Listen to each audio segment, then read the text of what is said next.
then it's the witching hour and we're all turning into pumpkins. Oh no, into excited voters. And we're here for a presentation by the League of Women Voters of Athens County, the Athens County Public Library, something that we try to do every time there's an election coming along for any contested election, which is why we only have candidates for city council at large, because everything else is, contesting. So those of you who hanker for public office think in just a few more months you can start thinking about yourself running for public office. Okay, I'm Ed Baum and I'm the coordinator of these forums, a task that I really enjoy because I'm an old political science professor. We like anything dealing with politics, as you know. We have several people I'd like to introduce, and then one person is going to say a little bit about the league. First, we have our timekeeper, Lucille Weldon, who will tell these people when it is when she shows you the thing that says time. That means she's not a timekeeper. That means it's time to stop. We have Beverly Flanagan and Jean Drevenstead. Their purpose is to take a look at the questions, so when Ellsworth gets them, the question hasn't already been asked.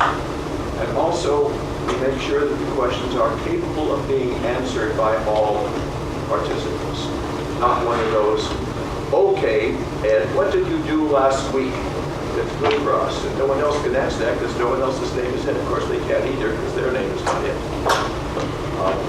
We have Lynn Maria Mowry and Mary Lee Powell, back there and back there. Their purpose is if you have a question, write it on a piece of paper. Paper and pencils are provided. Raise a hand, they will grab it and bring it over to the questioners.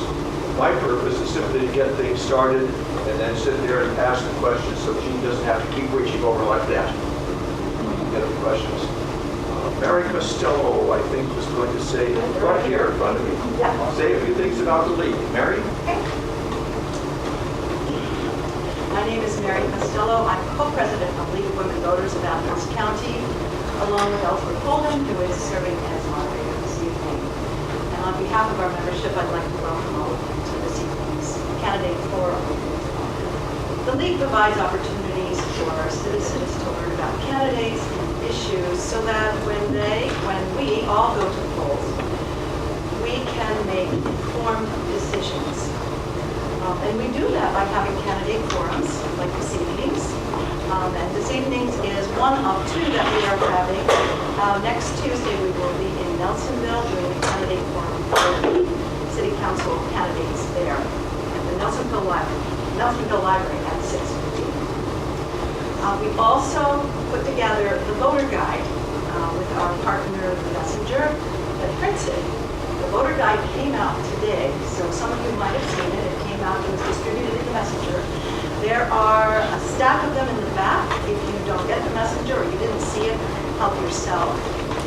Also in the back of the room is some league literature. Look it over, take anything that might interest you. There are a few membership brochures back there. We would invite you to consider membership of the League of Women Voters. We'd love to have you participate with us. It takes some work to put together candidate forms, to put together the questionnaires that go out to all the candidates, to compile all that information, and we would welcome your participation with us. Let's see, I think that's pretty much what I wanted to say. I just wanted to welcome you all again, welcome the candidates for participating in this evening's event, and I'll pass it on to Ellsworth. Thank you. And let's make sure this is working properly because I'm a user, not the technician. So welcome to this candidates forum for the Council at Large candidates for the City of Athens, sponsored by the Athens Public Library and the Athens County League of Women Voters. We feel this is an important event in bringing candidates to help develop an informed electorate. Tonight we have 5 candidates for City Council at Large: Jennifer Cochran, Aaron Dowderman, Peter Kautzis, Joan Konensky, and Patrick McGee. And first, let's review the ground rules for this evening's forum. These were sent to the candidates earlier, so they're familiar with them. Each candidate will have 2 minutes to make an introductory statement, and the order in those statements was selected by lot a few minutes ago. And the order is going to be Joan Kranensky, Patrick McGee, Peter Kotsis, Aaron Dauterman, and then Jennifer Cochran.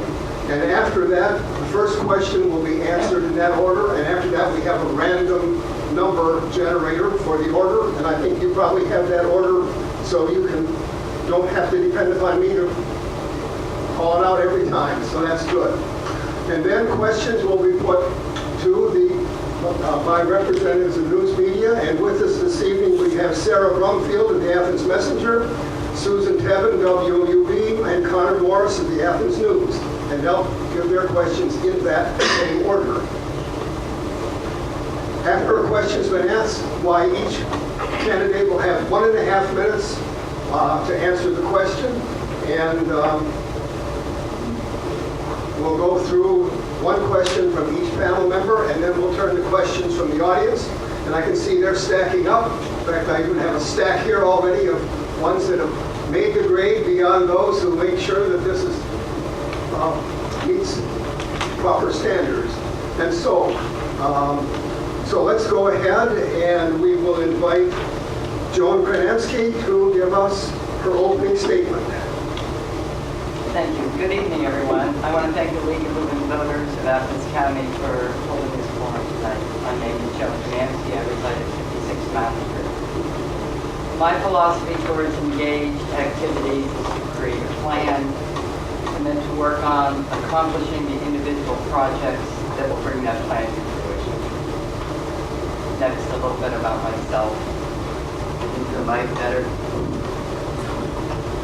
Before moving to Athens, I was employed in various occupations. I've worked for the U.S. government in Washington, D.C. and abroad. I've been a member of the Brotherhood of the Railroad Clerks and Telegraphers, and I was an organic farmer for over a decade. I hold a BA in Anthropology and an MA in International Studies from Ohio University.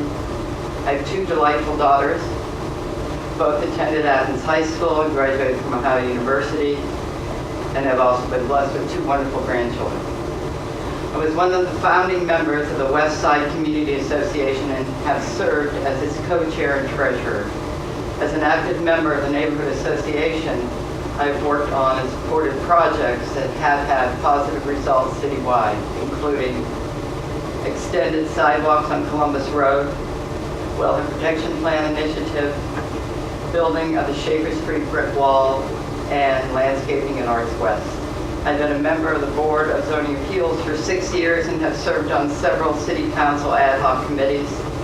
My work on the board and the committees has strengthened my understanding of the Athens City Code, kept me informed of changing conditions in the city, and allowed me to develop working relationships with city officials. I was a worker owner of Crumb's Bakery for 5 years and served as general manager and bookkeeper for 3 of those years. My platform includes citizen-involved planning, preserving vital neighborhoods, supporting smart businesses. I've recently retired from Ohio University. And I would like to commit my time, experience, and expertise to public service through City Council. Thank you. Thank you, Joan, and now Patrick McGee. Pardon me, does anybody have a telephone on, or a phone, or anything like that? Please turn it off, OFF, because that's how you spell that word. Patrick, the floor is yours. Thank you. I was told that I could stand up. I'm used to trying to think on my feet and talk on my feet, so if you don't mind, I'll do this. If you can't hear me, please just give me a little hand raise. What? Okay. Anyway, my name is Patrick McGee. I've lived in Athens since 1970. I've had a few minor diversions where I've lived elsewhere, but I've been around for a long time. I'm an attorney in town. I currently work as the managing attorney for the Center for Student Legal Services, and I can tell you one of the facts of life is that it is real cruel and unusual punishment to limit an attorney to any kind of time. So, but I am watching it. As an attorney, I think the most important thing I bring to this gathering and perhaps to my bid for the office is the fact that I use the Athens City Code all the time. I read it quite often. I understand it perhaps more than many people do, and I see 2 sides to a lot of coins. I see things that bother me with the current code in both enforcement and the way it's worded. I know Athens has a lot of problems, and I know that some of the citizens of Athens, some of the students of Athens are more concerned with consumption of alcohol and partying than perhaps being good citizens. That's why I read the code, and that's why I want to make sure that I'm going to be able to represent everyone in Athens. Now, I have a son who lives with me for the main part. I live on 61 Morris Avenue, so I'm right in a neighborhood that is affected by students, and I've lived there for over 23 years. I've been in private practice. I currently have a private practice. I intend to represent all the citizens of Athens in both my profession and if you elect me in my capability as a city councilman. Thank you. Thank you. And now we'll hear from Peter Kostas. All right, thank you. I would like to thank the League of Women Voters for putting on this forum this evening and for everybody attending tonight. My name is Peter Kostas, and I am running for an at-large position on Athens City Council. Now, at-large encompasses the whole city, and I believe that my lifelong experience of being born here in 1970, growing up here, living in 3 of the 4 wards, attending public school, attending Ohio University where I graduated in '92 with a history degree. I believe that all of these different perspectives is something that I can add to the conversation on council. I also believe adding my business experience. In 1998, my wife and I opened a bicycle shop on Stimson Avenue, and I can now say after 18 years, we're successful. Not only has it allowed us to stay in town, which is not easy, to be a lifelong resident, but it also has provided jobs for my employees, and we were able to rescue a building, basically one of the historical buildings located on Stimson Avenue.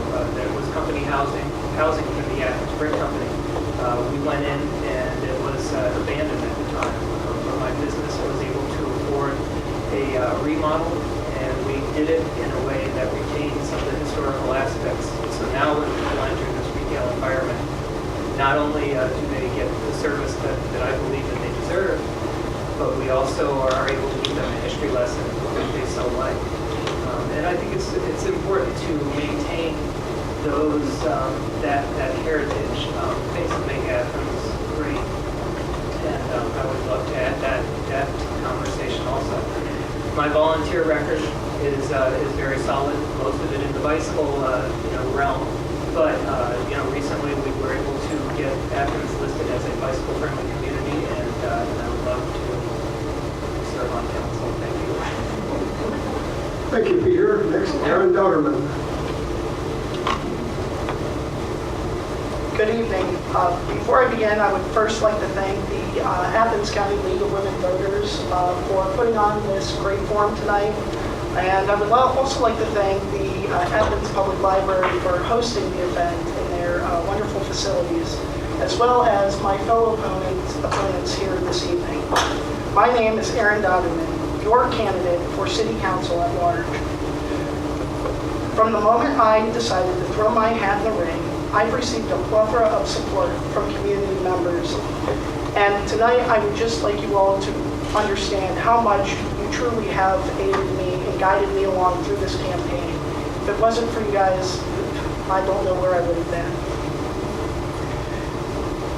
But what you might not know is how your concerns reveal to me what I believe to be the single biggest issue in this election, giving a voice to the voiceless within our community. Now let me be clear. I don't just mean students and conservatives. I am proud to be the candidate best representing these important groups within our community. But let me make the case to you, the people of Athens who feel marginalized by a council that is lacking community interaction, who wonder why vital infrastructure goes unrepaired while the city debates the finer parts of a swimming pool, who see a community divided by abysmal student-community relations, that I am also the best candidate representing you. This election is not about partisan politics. This election is about a sculpting a new vision of the City Council. one that prioritizes the needs of the many in our community over the few, that actually engages with its residents, that builds up its vital blue-collar workers on the margins instead of building ivory towers for its academics. Vote for me and let me be your architect. Thank you, Aaron. And now we'll turn to Jennifer Cochran. Thank you to the League of Women Voters and to the Athens Public Library for hosting tonight. It seems like just yesterday I was sitting at this table with a few different faces. I'm glad to join the other candidates tonight in this dialogue about where Athens is going. I didn't realize when I first ran for City Council several years ago that I was running an outsider campaign. It wasn't until I sat across from County Prosecutor Keller Blackburn in a meeting about electric aggregation that I discovered that perception existed around my campaign. Though a lifelong Democrat, I was not an active member of the local Democratic Party, but chose to step up and offer my service as a voice for the families and citizens of Athens. Now, with a term of City Council under my belt, I know what a unique job it can be. No other job has so many supervisors as we serve at the will of the people. It is a job that requires great listening skills, the ability to gather and synthesize information on wide-ranging topics, the willingness to sometimes put aside your own opinions and beliefs in order to best represent those that we serve, and the ability to make decisions that may not always be popular. I hope you will re-elect me to Athens City Council next month. I, too, was born here in Athens, a few years after Peter. I grew up here in Jackson County and saw Athens as our nearest big city where we came to avail ourselves of the cultural opportunities available here. I earned a bachelor's degree at Otterbein College and a master's degree from Ohio University, as well as a certificate in massage therapy from Hocking College. After spending time in big cities and overseas, I decided to come home to Ohio. This is the place I've chosen to raise a family and to build community. I began my career in public service as a student leader and have served as an AmeriCorps Vista and Peace Corps volunteer. When I first came to Athens for graduate school, this library is where I landed my first job. So I'm happy to join you all tonight in this room, which is in this building, which is such an integral part of our community. Thank you, Jennifer. We'll now turn to the news media and we will be answering these first questions in the same order, and then we'll go to that random order. So, Sarah Brumfield of the Athens Messenger. What do you think is the biggest single issue facing Athens?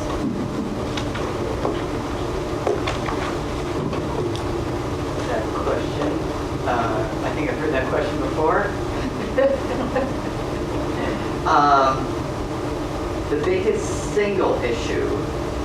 Well, having been involved in business, both as a farmer running that as a business and at Crumbs running that as a business, and working for several organizations that relied on financial stability, I would say the largest single issue is maintaining a sufficient budget to operate and to move forward and to hopefully provide some of the wish list items that this community would like to have. I think all things, I've always believed that you can run your organization on your ethics, your morality, and your philosophy, and have an incredible organization, but unless you have a stable accountant, then none of that is possible. So I think the most crucial thing that we're facing is maintaining a sufficient income, which we're obviously going to see a decrease in our income from the state, so that's going to be an issue this year. So how we proceed with that will be something for three of these members to look into coming January 1. Thank you. Thank you, Patrick. Thank you. I'm up again. I would say the real issue that confronts us continually is the appropriate allocation of the city resources. So that's the financial resources and the human resources and the natural resources. We've got to deal with it all. We've got to keep our budget balanced. We can't overspend, but we also have to be a bit creative with things. And one of the things I hope to bring to council is the fact that I've been places and have seen some other towns, some college towns that have done incredible things with their downtown. I'm not sure whether that's even been on the table at all for any point in time, and I hope if elected I'll be working with Mayor Patterson, and we can maybe put some issues to the voters that will give Athens the kind of presence that will attract people in here, not just to get drunk on the streets of Athens and wear funny costumes, although that's always fun. But as a practical matter, so that people will come here and really enjoy what Athens can offer, and it really does offer quite a bit. So we also have to make sure that the main necessities are met. I've been very disappointed with roads in Athens. Recently, just having them fixed, it's nice to finally have it so my car isn't falling apart, but I dread the fact that many streets in Athens are still not fixed. So we have to maintain the infrastructure and keep the budget balanced. Thank you. Thank you, Patrick. And next we have Peter. Okay, so this has been a question that has been posed before, and really, for me, this is what I believe, this is what I've seen over my 40 years, is that we always have a brain drain. We always tend to lose community members at some point. You have people that grew up here and they move away, and you have people that come here for jobs, and at some point they retire and they move on. And it's hard. It's hard because I think that a community is made up of people, and to lose that generational quality, we have to work a little bit harder in order to maintain our identity from generation to generation. And so it's something that I've seen as you grow up and spend your time here, you find that all your friends end up moving away. So I think we need to figure out how we can create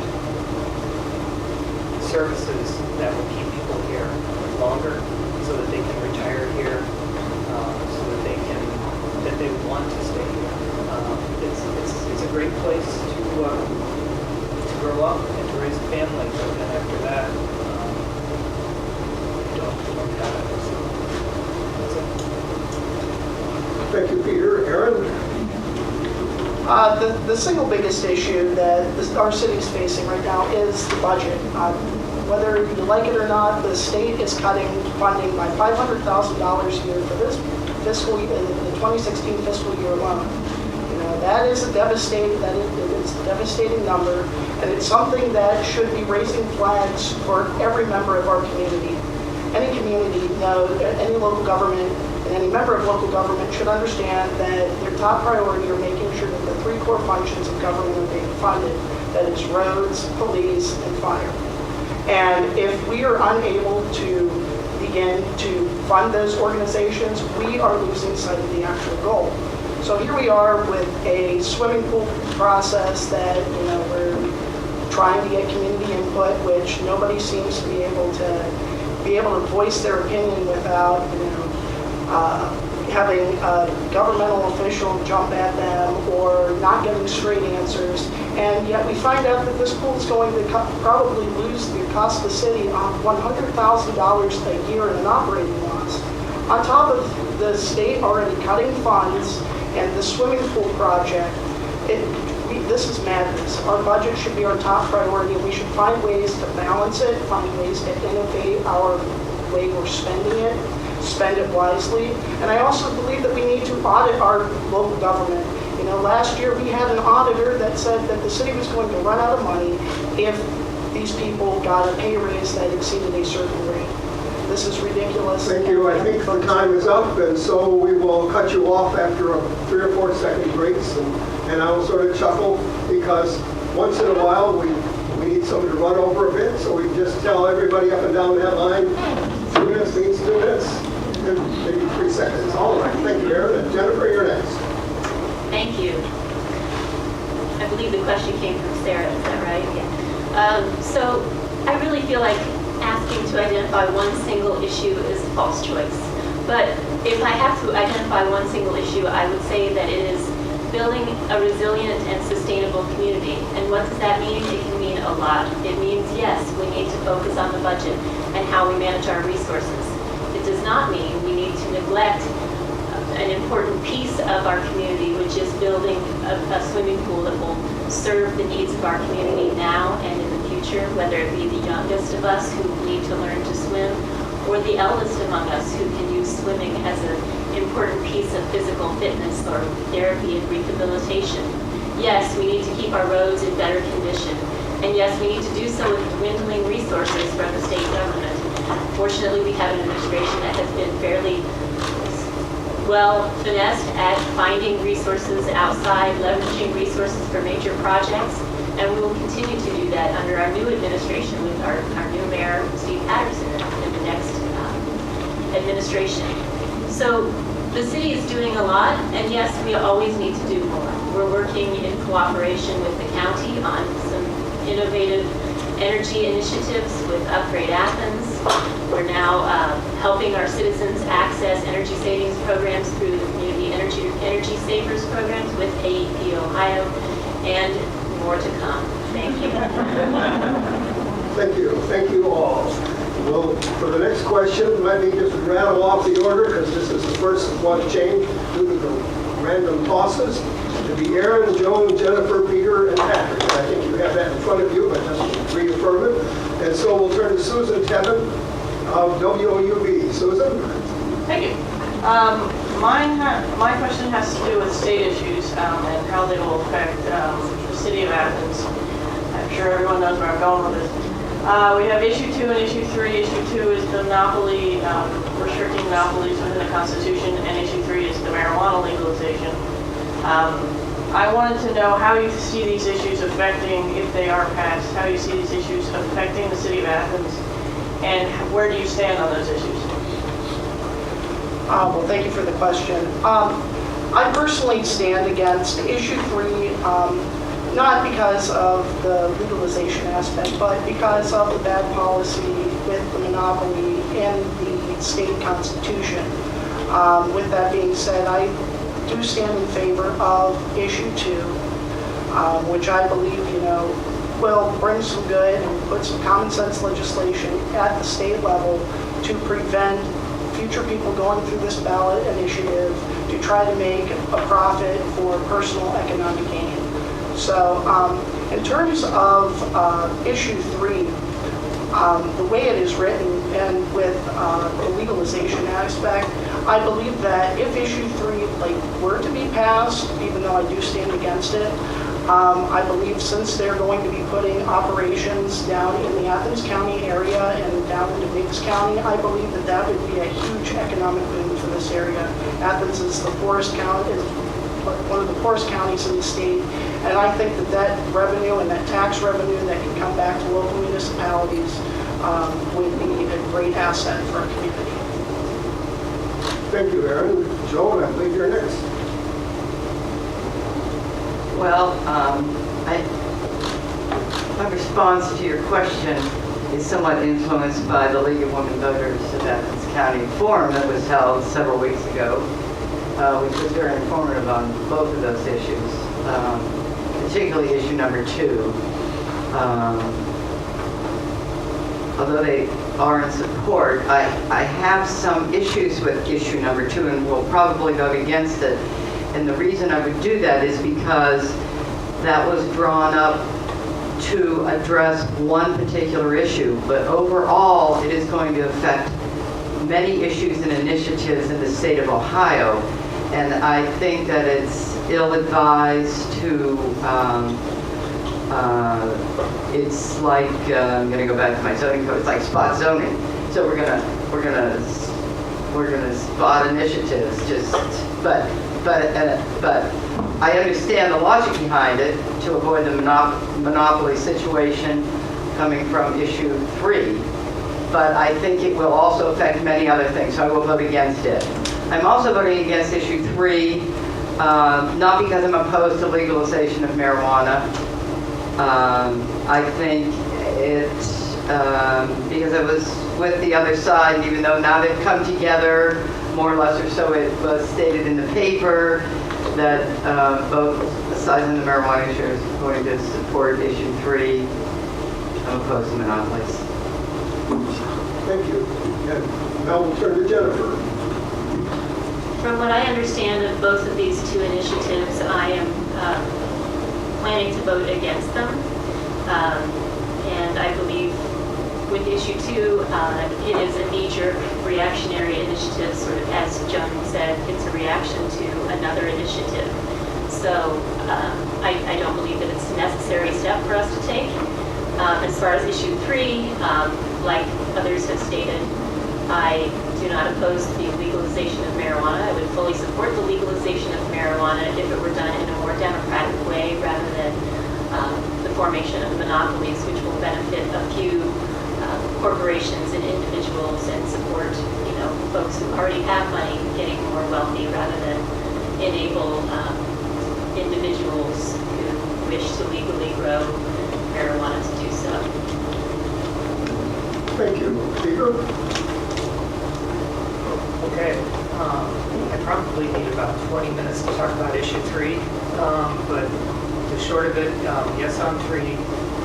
I was no on 2 until this morning when I went to the League of Women Voters website and saw that they were for issue 2, so I need more research. I need to sound like a politician on that one. But I also kind of agree with Joni, you can correct me if I'm wrong, but I feel like 2 is kind of rushed. I think that it is something that just came out of the blue, and I'm a little leery of it. 3, if you look at what's currently happening right now, being a business person and knowing what I pay in sales tax, what I pay in, in taxes on my earned income, and knowing that there's this underground trade going on right now, I'm for it. I think we need to start collecting money on this. I mean, we're talking about how the budget is not there, the money isn't there. This is a revenue stream that could be a new one that's going to be probably pretty big. The other thing that I believe in is that talking with people that are in the healthcare industry, they want the ability to prescribe this drug. They want to get people off of some pharmaceuticals, and they believe that the way that this is written, they will have the ability to do that. So those 2 alone make me feel that I'm ready to vote for 3. Thank you. Thank you, Peter. Patrick? Okay.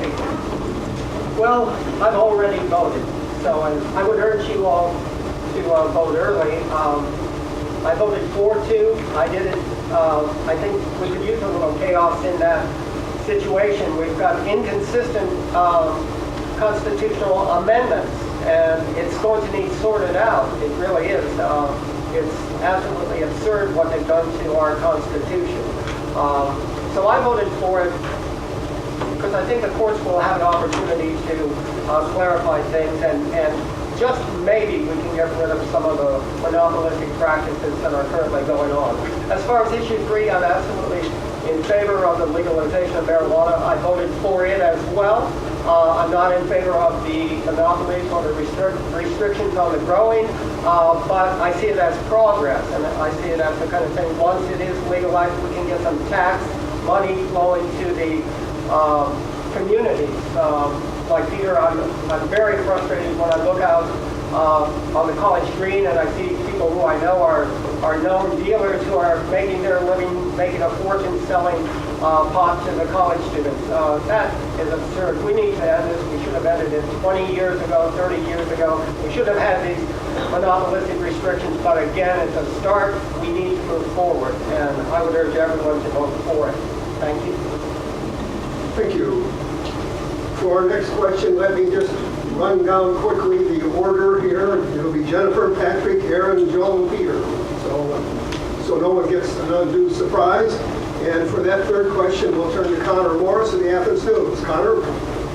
Thank you very much. My question is about the farmers market location, the proposed farmers market location. Basically, it's what do you think about the proposed farmers market location? It's the dog park off East State Street here. Are there any issues you'd like to address before a market is put there? It's important to understand that there's a timeline with this, and it's further down the road. Obviously, it's not going to happen, tomorrow. But what do you think about the location, and what would you want to look at and solve before it's placed there? So I'm first. first, right? Right, Jennifer. That's a great question because I do think that that is one of the top issues under the category of building a resilient and sustainable community. You know, we have this wonderful, vibrant food economy here in Athens. And I see most of the people in this room at the Athens Farmers Market on a weekly basis or sometimes more often. So I love the farmers market, and I think this is a really important issue. As a neighbor of the proposed site, number one top choice down at the present dog park, I am concerned about traffic patterns, and so that's the number one concern that I have and many of my neighbors will have as we move forward with the feasibility study. And I would love to be able to walk down the street, you know, the 2 blocks that it would take me to get to the farmer's market. I might need some help schlepping all of my produce back up the street, but it would be wonderful to be able to increase our walking and our biking accessibility to the farmer's market. But clearly we have an issue with traffic congestion. The interchange there at State Street and Charles, where I live, is the highest crash site in the city of Athens. So we have a project on the horizon to help address those issues, and we need to continue to work with the Ohio Department of Transportation and our city engineer on figuring that out. Thank you, Jennifer. Patrick? Thank you. My view is that we could do better. Whether we will or not, I do not know, but I think we could do better. I don't know whether this will be decided before January. So, I mean, it's the kind of thing I'd like to have an opportunity to review it again, but I think we can do better. This last year, about this time, I went to Ithaca, New York, and I was quite amazed at what a wonderful farmers market they have there. If you've ever been to Ithaca, it's great. They have it bordering the lake, but they have permanent structures. That's the kind of thing we need. We really need to welcome this as a generating business to Athens. It's absolutely beautiful, and it can be beautiful, and I really question with the current location that is has been chosen, I question whether that will be done or whether it will just be another temporary fix. That's my view. We could do better. Thank you. Thank you, Patrick. Aaron? You know, as Pat just said, I do believe that we can do better. I believe that, you know, we need to look into every option that we have available to us before we actually commit to something. In a similar situation to Pat, back where I'm from, outside of Canton, about 20 minutes north is town of Hartville. And they have a flea market and outdoor farmers market. It is completely awesome. They have permanent structures there, so our vendors don't have to worry about lugging canopies and tents to try to stay dry. It's, you know, it's permanent, and it's an open air market. I think it's absolutely fantastic. But before we commit to one specific area over another, I think that we should consider the other options on the table. I am a firm believer that we should even consider, you know, something at the fairgrounds. I know that has been discussed before in the past. You know, one of the biggest things that I've talked to students about is that there used to be a mini farmers market on campus. It was at Howard Park next to Voight Hall. And they said that the first time they were able to make it out to East State Street, they were like, wow, that was night and day comparison. And so I think that we should try to find a location that is not only easily accessible, but is equally as easily accessible by students. Thank you. Joan? Well, I think that I was not personally pleased with the location. I'm not sure how many options the committee had to deal with. Although traffic was a big concern, we speak to the mayor's meeting all the time about the situation on East State Street and the traffic problem, the speeding and the running of red lights. So we already have an issue there. That close into the busiest hub of the business area. I had talked to several community members about this. Many people were concerned about the odor coming over from the sanitation department. and people were concerned about the fact that the dog park would have to be moved. People were concerned about odors left over from the dog park. People were concerned about the swampiness of the ground.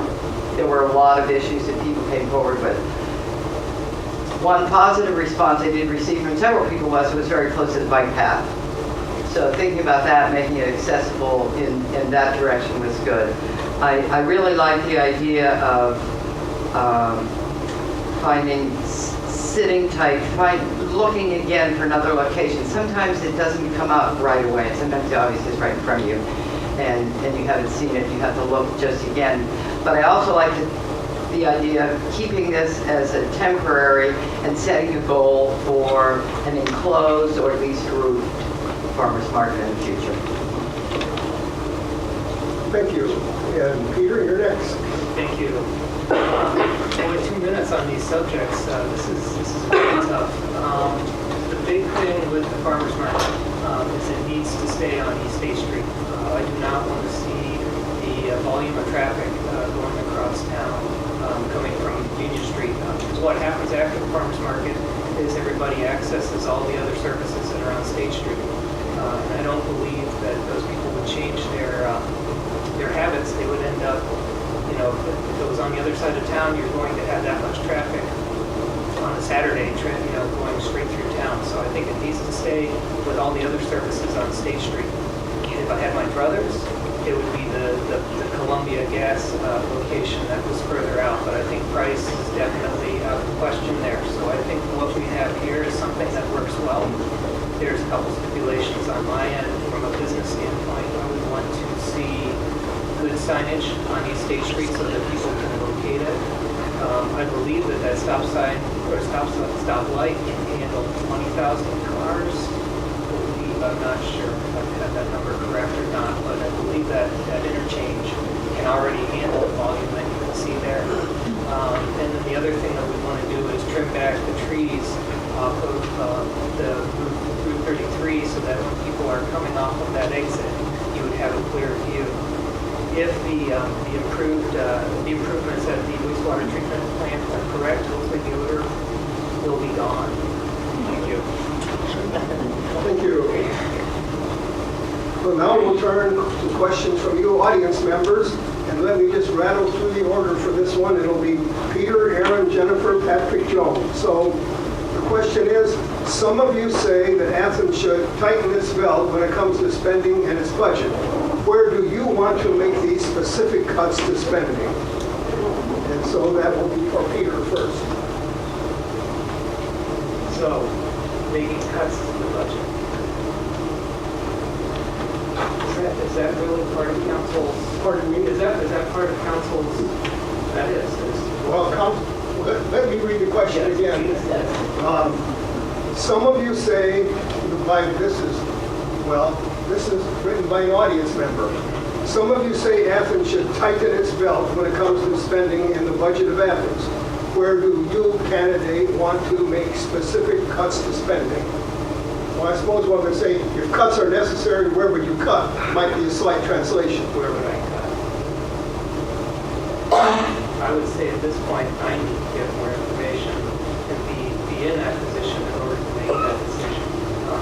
Right now, making that kind of statement,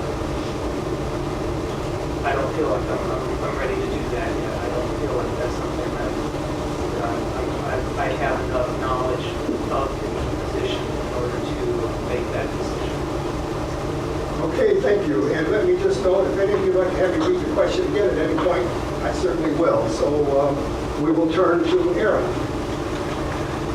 It's not that I would necessarily start making cuts and just going at the budget with a machete. That's the absolute last thing I want to do. But I believe that our budget needs to take a critical look at how we go about funding our infrastructural maintenance. I, on my website, have an idea for a continual maintenance plan. I know that the city currently already has a capital improvement plan, but the results aren't showing. And I believe that we need to find ways to start the labor contract negotiation processes for our construction workers a lot sooner than what we already are. We need to tie those negotiations to the budget, so that way, when we get a leg up on the negotiation process, we're able to look at and effectively figure out, how much money we have left over to allocate for actual resources and determine what projects. I believe that, for instance, the parking garage. When they first started talking about passing an ordinance for the parking garage, it was Mayor Weil that said that there were some repairs that had been neglected since 2000, and quote, there were chunks of concrete falling from it. We can't let our infrastructure fall away and just turn to shambles. We have to keep up on it, and if it's much more effective and cost-effective to catch these problems before they turn into multi-million-dollar projects, I think we need to look in that avenue. Thank you. Jennifer? Thank you. Having seen our budget many times at this point, I would say there's not much fat to cut in our city budget. There are areas where we should certainly be wiser about our spending. I'd like to see us spend more money on preventative medicine and educating our workforce and helping our workforce to be healthier so that we're spending less money on health care in the end. I'd like to see a merit-based pay system implemented for our workforce so that rather than granting across the board raises every time we go to award new contracts, that we're granting raises based on the work that's being done by individuals rather than an entire group, and that folks are rewarded for the hard work that they're doing. I'd like to see the city saving money on energy costs by doing energy efficiency upgrades in all of our municipal buildings, installing more solar panels where possible, and looking at other partnerships through which we can bring down our energy costs. And I'd like to see us look at other ways in which we can foster a healthy, vibrant community by supporting important initiatives like a pool, which, yes, may lose money, but will also raise participation rates at our existing community center facilities and look at the possibility of raising rates where necessary. Thank you. Patrick? Well, I was thinking of starting up cutting the mayor's salary a bit. Since he's here, maybe I'll take that back for that. I don't really think we need to cut it. I mean, I think what we need to do is to generate revenue, generate income. I think the fact that if Proposition 3 is passed and we're going to finally get some revenue from the sale of the marijuana in the city to the thousands of students that will no doubt be purchasing it, I think we're going to do a lot better from that if it passes. There are other ways to generate money, mainly to get the kind of tourists that come in here and enjoy spending money in Athens and see something in Athens. If there was one thing that I would cut, and I think probably almost everyone would agree with me in a way, it would be the fact that we have to spend so much for some of the fests that do get out of control. Okay, I think there are ways to deal with that, to really talk to the student leaders, to talk to the student organizers, and to get people to realize that they have to control their own stuff. They have to control their own actions. The university has to jump in here and really lend a hand to this, because otherwise we're going to be spending thousands and thousands frivolously on more and more police protection when we really don't need to be doing that route. We need to be communicating with our citizens. Thank you. Thank you.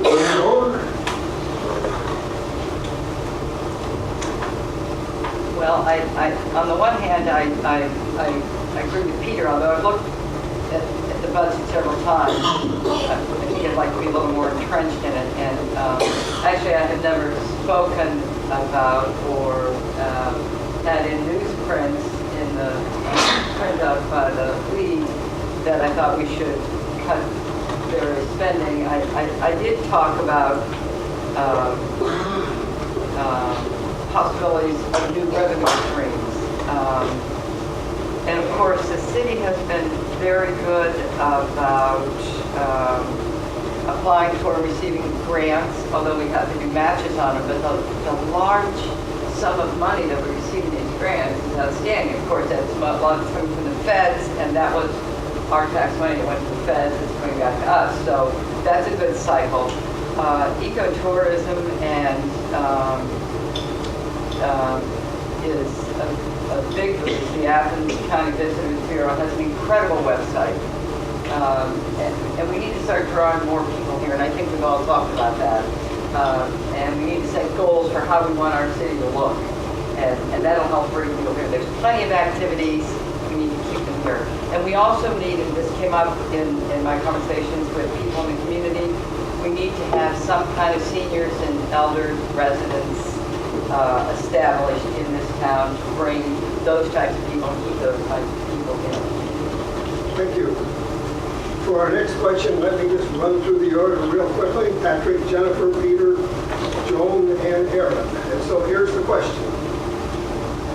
I did not hear much discussion of private sector job growth. What do you propose to do to create private sector jobs?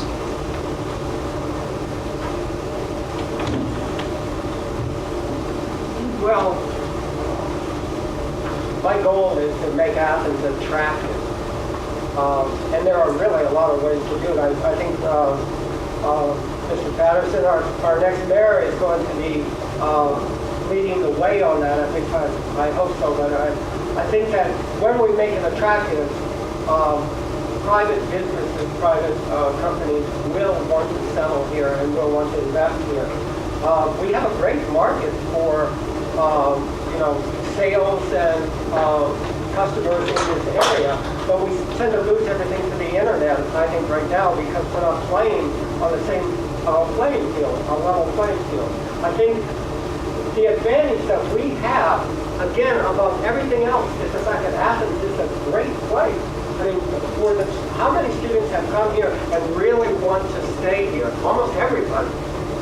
It's a wonderful place to be, and if students know, if families know, hey, Athens is the place to be, and if we can get away to more like shop locally, buy locally, invest locally, invest in your local businesses, keep hammering that to everybody, I think we can see a renaissance, a real renaissance in this town.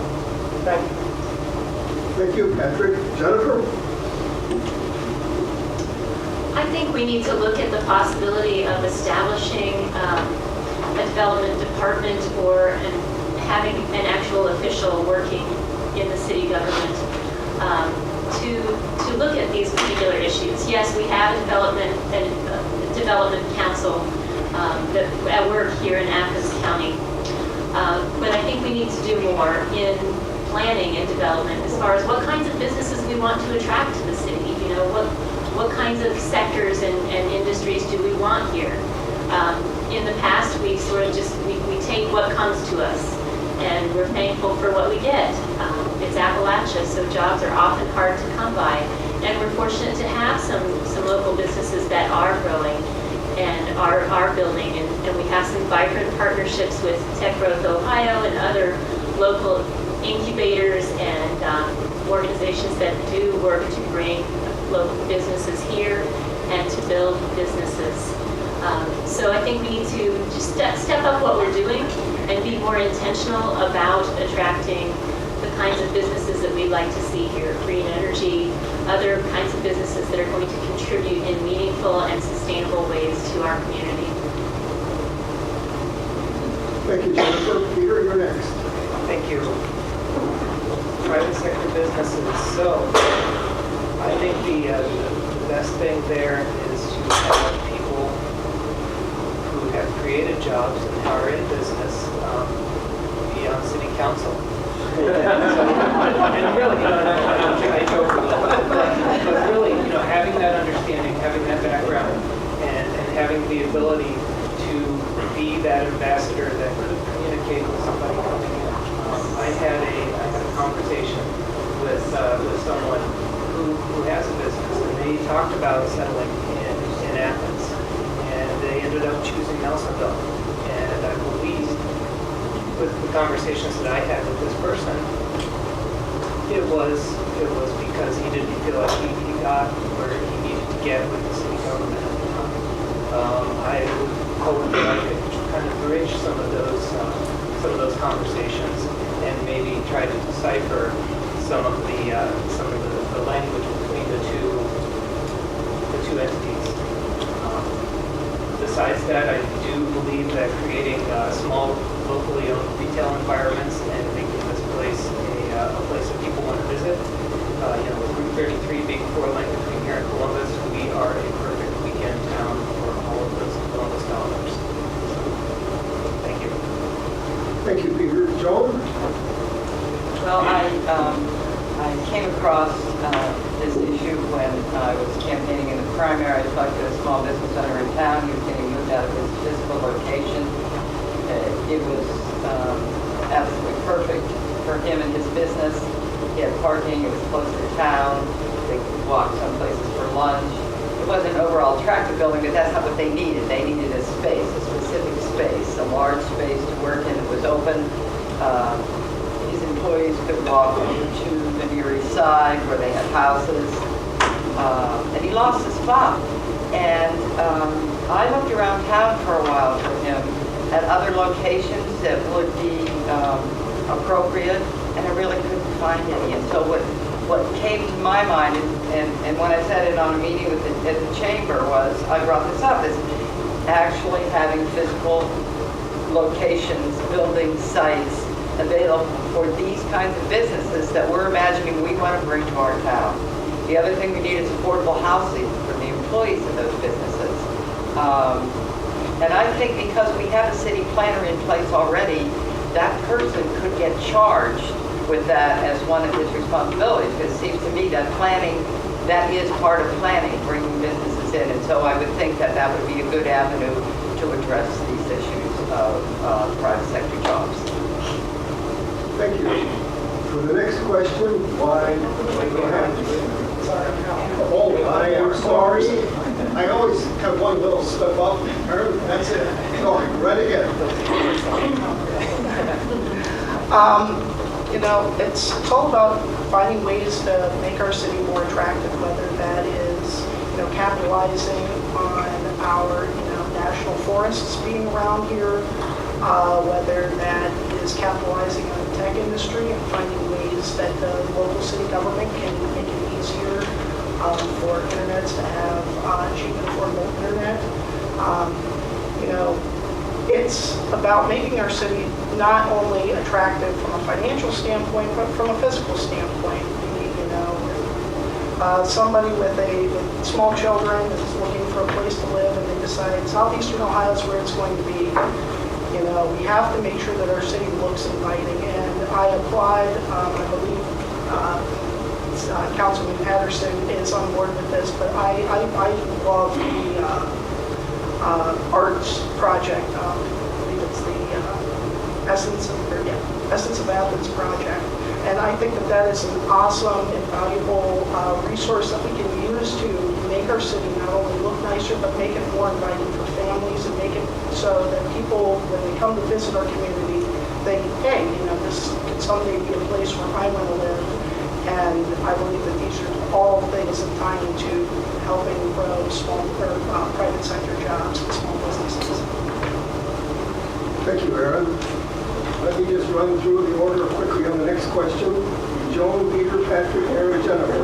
So, what are the key components of a strong energy economy for the city of Athens? How will you lead the city in this direction? Joan, it's yours. I'm thinking. Well, a dozen thoughts are running through my mind. So I'm a great supporter of solar energy, and I know that several groups are working towards various projects, one being the Georgetown project, which would bring in a lot of money, and one of their ideas is to set up a solar farm. And I think that's a very valuable project. But I think within a community, to really attach people to being environmentally aware, you need to engage yourself. So if each household in Athens had 1, 2, 3 solar panels on an available roof side, they would be engaged. And that's how you engage people, by participating. So I think it's important that we have these large projects, but I would encourage, and I have talked to the people over the Georgetown project about how are local citizens going to be able to do solar energy on their own property, and they're talking about revolving loan funds. But I would like to work towards some kind of grant funding to assist people, because not everyone can afford to go into a project even through a revolving loan fund. So my biggest gig is solar energy panels on every roof in Athens. Thank you. Peter? Could you read the question one more time? Thank you. What are the key components of a strong energy economy for the city of Athens? How will you lead the city in that direction? When we moved from our original location on Simpson Avenue to the new building, we doubled our size. And when we did that, we were faced with maybe double the energy bills. And so we invested heavily in insulation and really trying to make an airtight building. And I believe the projects that COAD does, where they really try to help people upgrade their houses. I'm more into saving energy, and so that you're not using as much right off the bat. With our project, we were able to double in size. Our gas bill was reduced to nothing, and our electric actually it decreased. So I see the savings by just upgrading just an installation. So that would be probably my initial request would be to offer more programs that would teach people what they could be saving if they upgrade their houses. Thank you. Patrick? Well, this may surprise you, but I like bicycles. And I'm surprised you didn't mention it. I was really impressed. I was watching the various news video recently, and I was impressed by his analysis on the aggregation process and on the solar farms. I think we're really moving in some wonderful directions, and I applaud the current city council. They're doing a great job. I think there are a few other ideas that can be tossed out there. Overall, I have this idea that eventually Court Street is going to be a pedestrian street. Okay, and I think that if that ever happens, if people realize what you can do with Court Street as a pedestrian street at certain times at least, it can lead to a lot more things. I mean, more opportunities to invest in town, more opportunities to encourage people to get out and walk more. I walk all the time. I'm the kind of person that just loves to do that. As far as energy itself, I'm a total fan of what is happening with trying to encourage people to invest in their homes and everything. I've got a negative side of it too, in that I had some people come out and they looked and they said that I couldn't spend enough for them. So what the heck? I'm a very efficient house. I keep it efficient. I think that we all need to do that. So thank you. Thank you, Patrick. Aaron? I think one of the main ways that we can really tackle this, without spending an exorbitant amount of money on solar panels and renewable sources, although I do think that we need to begin that transition, is reaching out to landlords of student housing. The house that I live in now, I can tell you that the windows were the original windows that have been there since 1900 when the house was built. I mean, you can get within 5 feet of the window and it just feels like there's a draft blowing in.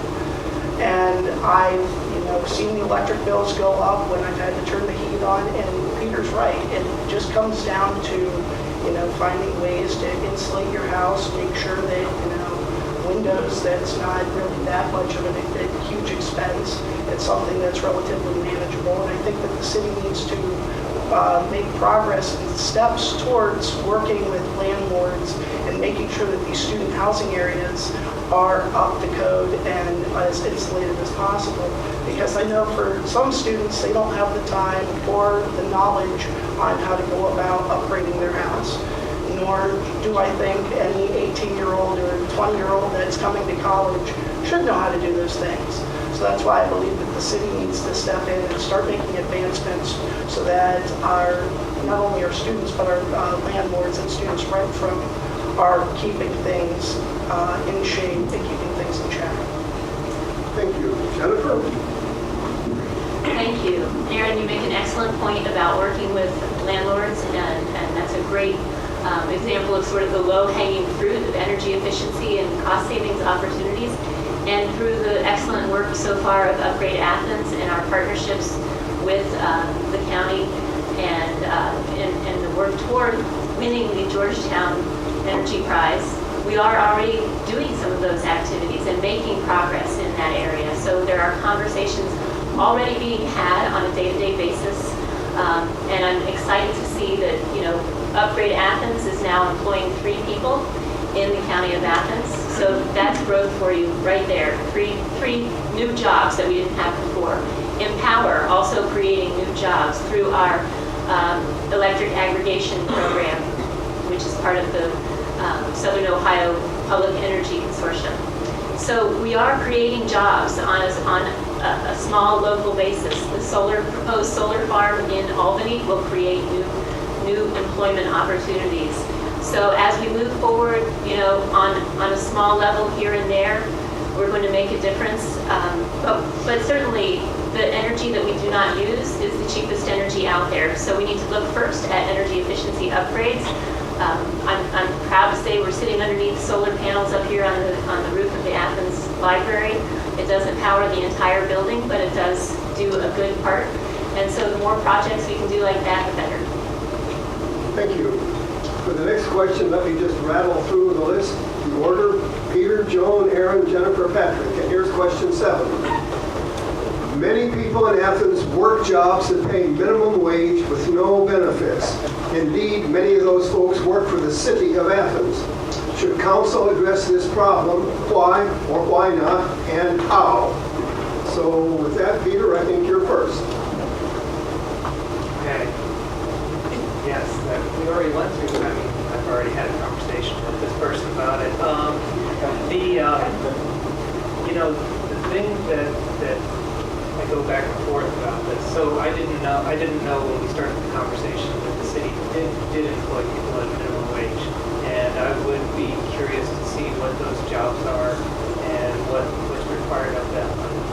I would be apprehensive to, depending on what the minimum wage is probably what would need to be decided first.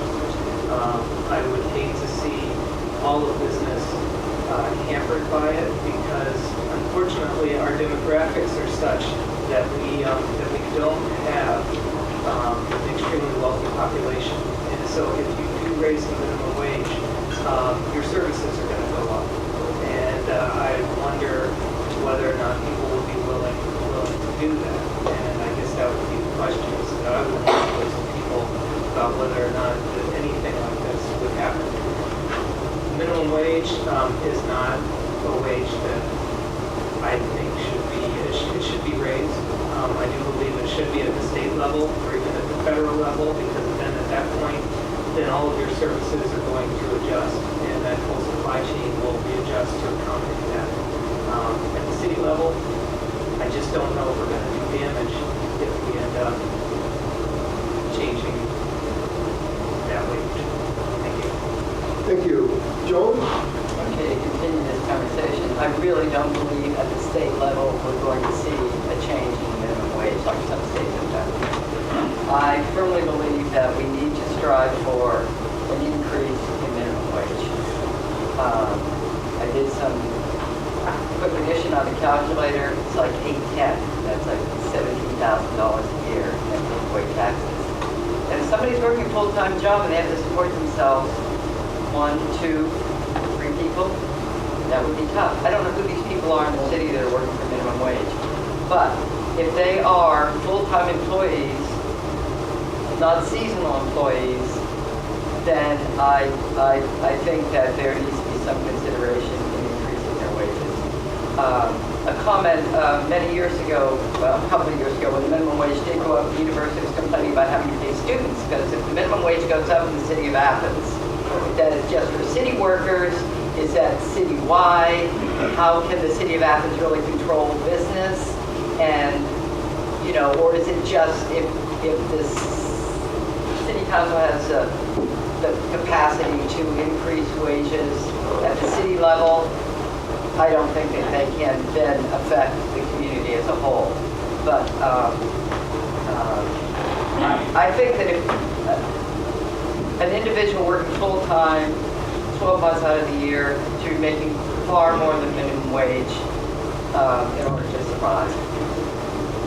Thank you. Aaron? Well, I am kind of missing some information from the question. As John just previously mentioned, we don't know if they're working full-time or if they're a part-time status. I believe that if they are working 40 hours a week and they work this job day in and day out, that yes, they do need to have a wage increase. I don't think that's right for somebody to be handed $8.10 an hour for, you know, working or burning the candle at both ends just to try to provide for their family. And if they're only making that much, chances are they probably have to get a second job on top of it. I just, you know, I don't believe that somebody that works full-time should have to live that way.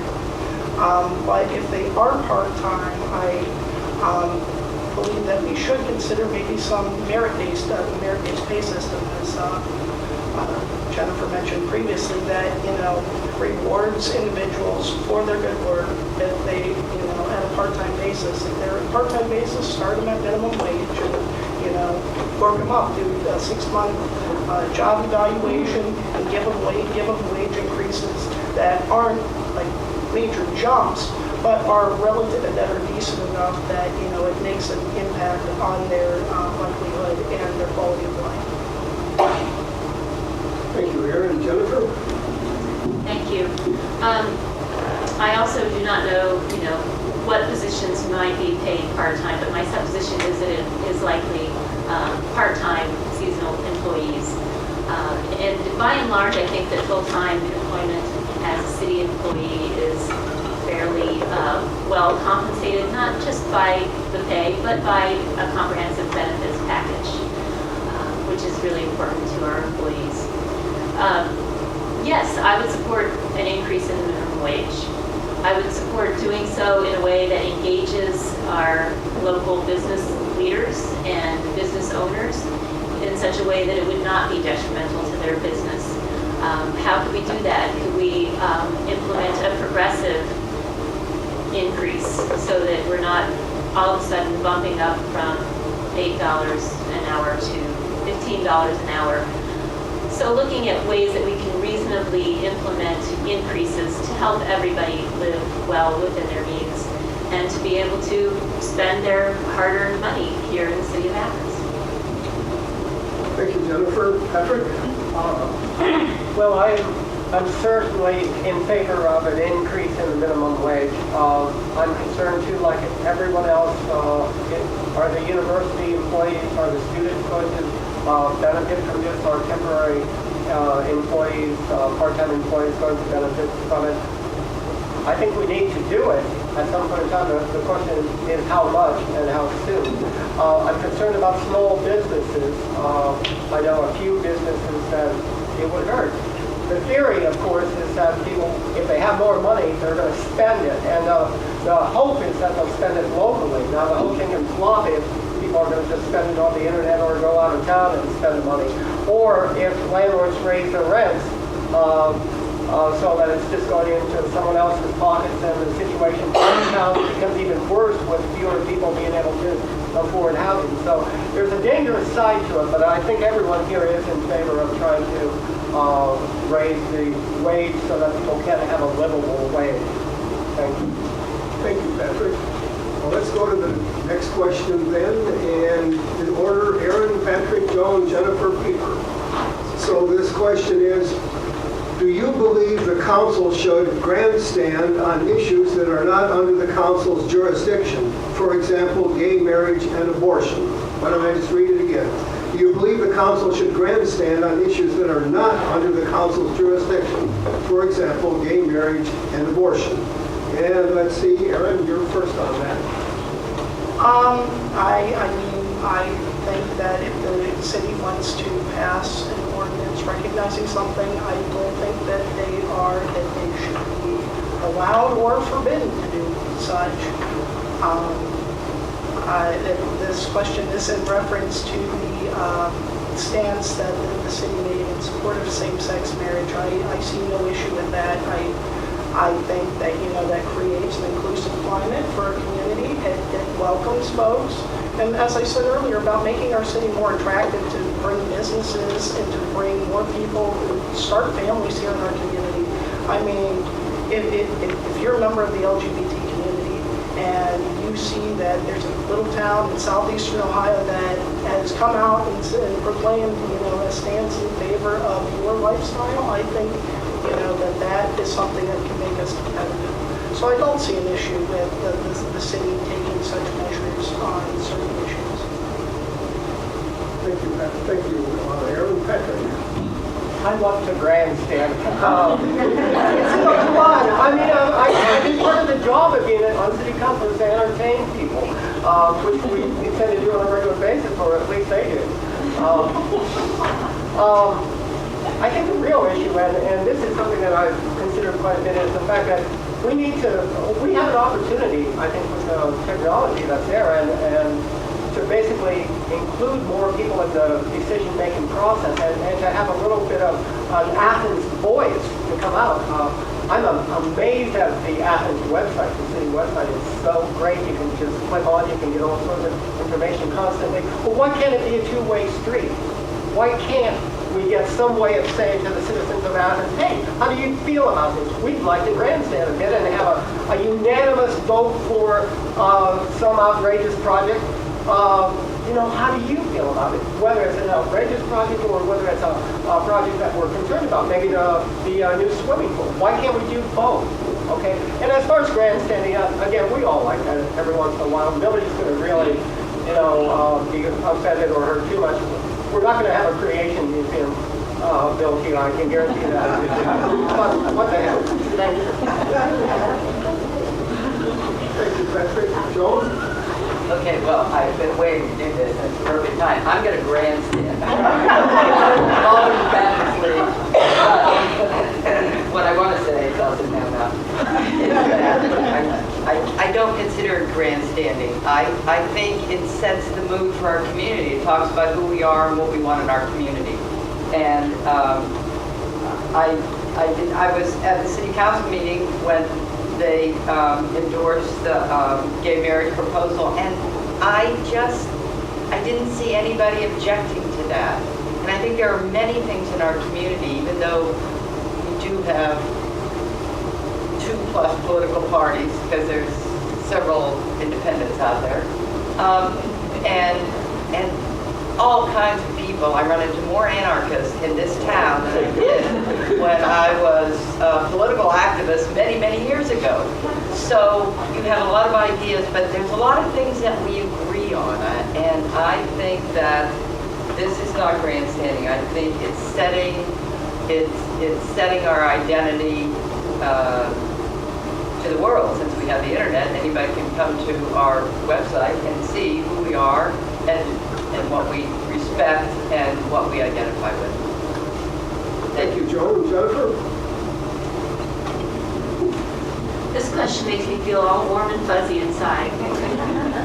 It makes me smile because I don't consider myself to be a grandstander. On council, you won't see me talking if I don't have something to say. I'm an introvert, so campaigning is a challenge. Sometimes being on city council is a challenge. But I brought that resolution to city council in support of marriage equality. Just a few short months before the Supreme Court ruled that to be the law of the land. And so yes, I have chills right now because we are building an inclusive community. So if I have something to say, on the issue of marriage equality or whatever it may be, yes, I'm going to make it a priority. And yes, I'm going to support equal rights in this community, whether it's on the agenda or not. Thank you. Peter? So I think we can all agree that Athens is a special place, and I believe that having the ability to kind of define ourselves through government is probably a very good thing. So I'm for it. I think this is definitely something that maybe isn't necessarily what council was designed to do, but at this point, in order to attract people that we would like to see part of our community, I think it's a good place to start. Thank you. Thank you. Well, we have time for one more question and then your closing statement. I'm calculating right to the 5-off base. My head bound will jolt my shoulder politely and gently. So this next question, the order is Patrick, Jennifer, Joan, Peter, Aaron, and here we are. What experience do you have in negotiating challenging situations? Give one example. What experience do you have in negotiating challenging situations? One example. Every day I negotiate challenges. If you represent the students among you, believe me, you're going to be facing challenging situations. I love it. I mean, I get to learn about people, what they really need, and how to help people grow. But it is challenging. You have to convince people that perhaps they should be given a second chance, and perhaps somebody can redeem them. You have to work with people in order to get that. It just doesn't happen. So my work is totally about dealing with difficult situations. I think if I were elected to council, I think I would like to be a team player in that sense that I can see that we have a lot of different viewpoints on different things. And it's really great. I have said over and over, Athens is blessed by the fact that we have such an amazing city council. We have so many great members on city council. Whether I'm included or not, it doesn't matter. We have some good people here.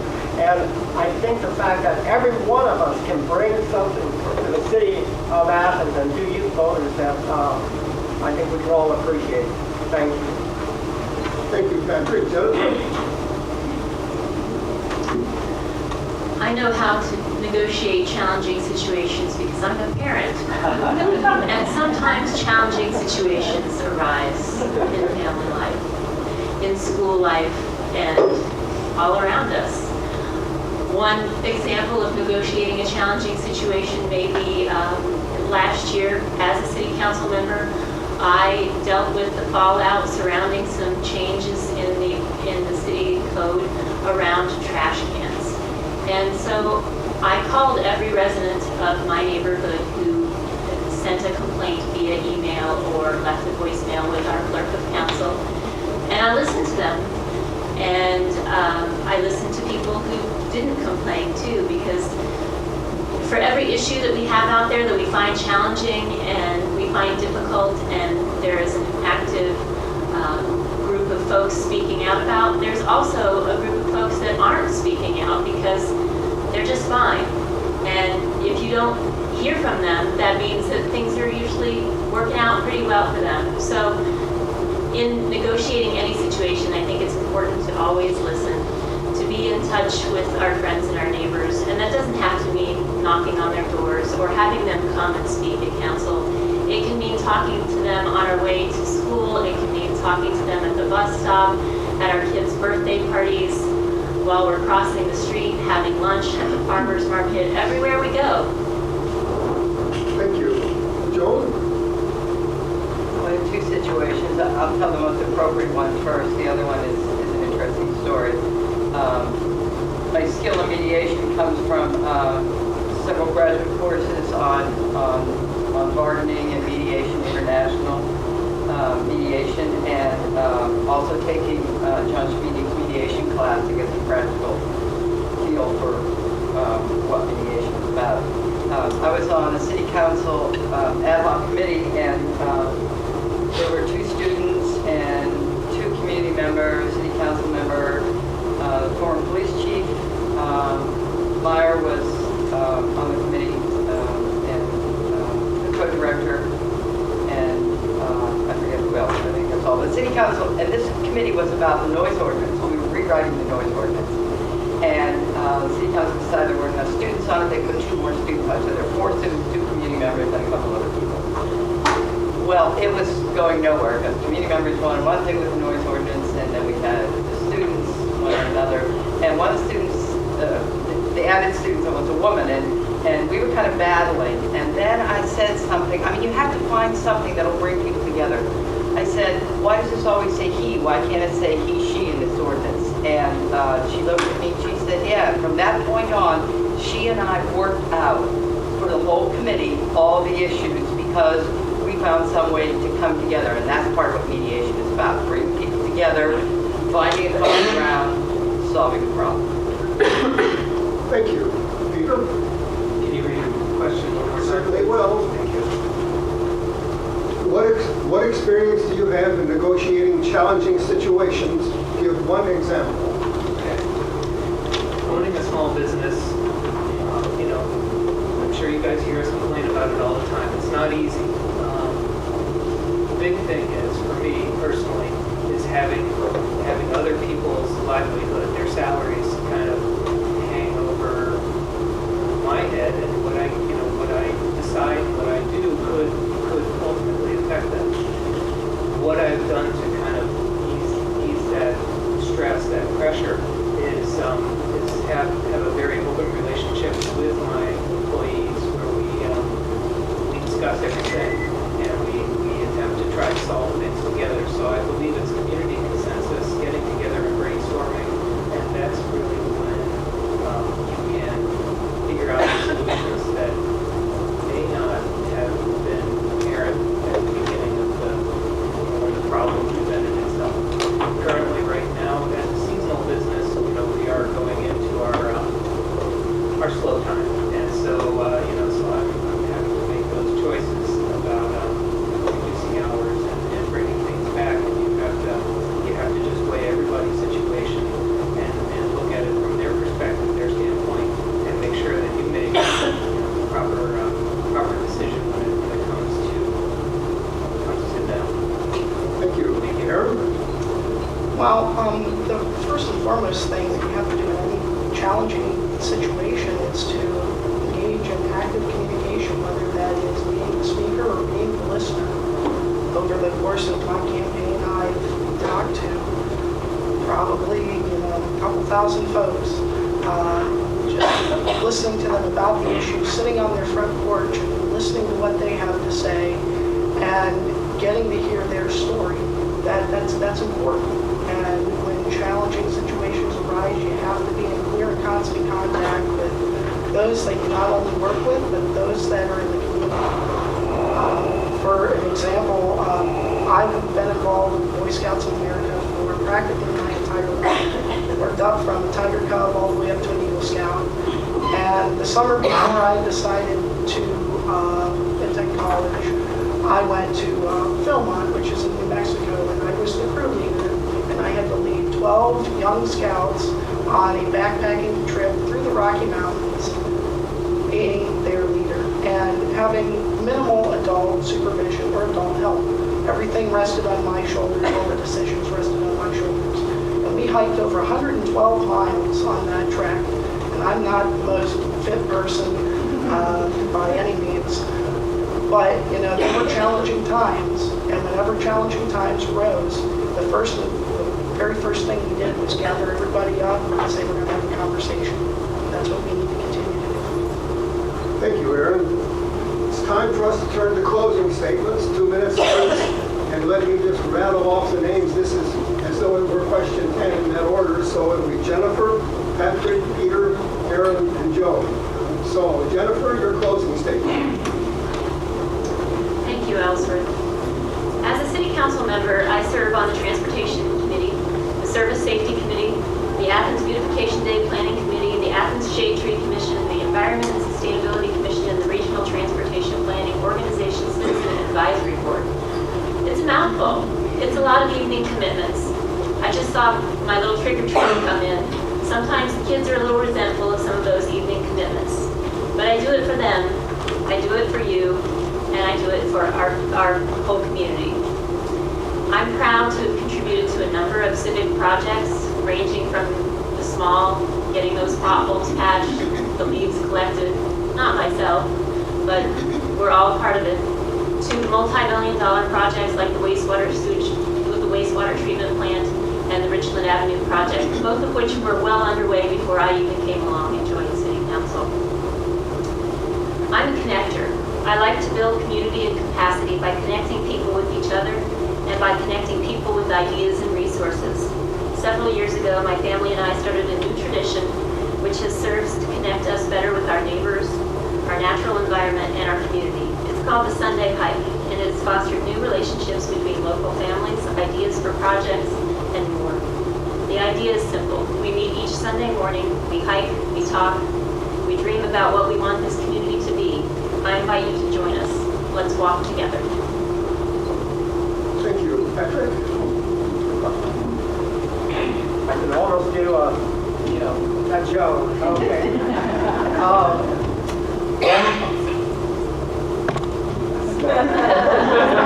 Sorry, can't take it sitting down. It's going to be interesting council. When I decided to run for city council, it was either run for city council or learn to play the fiddle. And as a practical matter, I have some time in my life.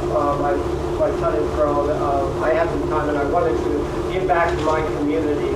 I have certain talents, certain abilities as an attorney that I can look at things, I can judge things in a different way. I can perhaps predict things, and I think I can offer that to the citizens of Athens. I can understand I'm probably not the most popular man in Athens, although I look good in a hat, apparently, to the news media. I want you to know I think Athens is the most incredible place. I just love this town. I have represented all sorts of people in this community. I see a real opportunity to get the students involved more and more, to not only see that they have a representative who's looking out on the college green, who's accessible to them, that they can voice their concerns, but also to get them involved in the growth of Athens and the positive aspects of Athens. I think we need that kind of thing. I'm not sure if it's going to be an easy process or a long, drawn-out process, but I know we need to come together. We really do. We've been torn apart by a lot of different things over the years. And I hope I can add to that. Athens is, again, fit to grow, to blossom, and to be a beautiful place, and I'd like to be part of it.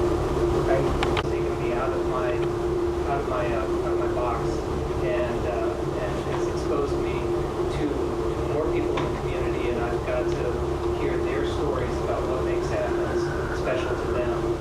And so, over the summer, I've continued to attend city council meetings, and I've met with department heads, and I've been trying more and more to grasp what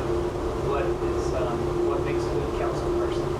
And I feel that the job is similar to kind of what I currently do. I open my doors at 10 o'clock, and I don't know who's going to be the next person that walks through the door and has some sort of concern or a question. And we do our best to address those concerns. And then if we don't know how to do that, we find the person that can help that person. So I feel like I've been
outlook for the city of Athens.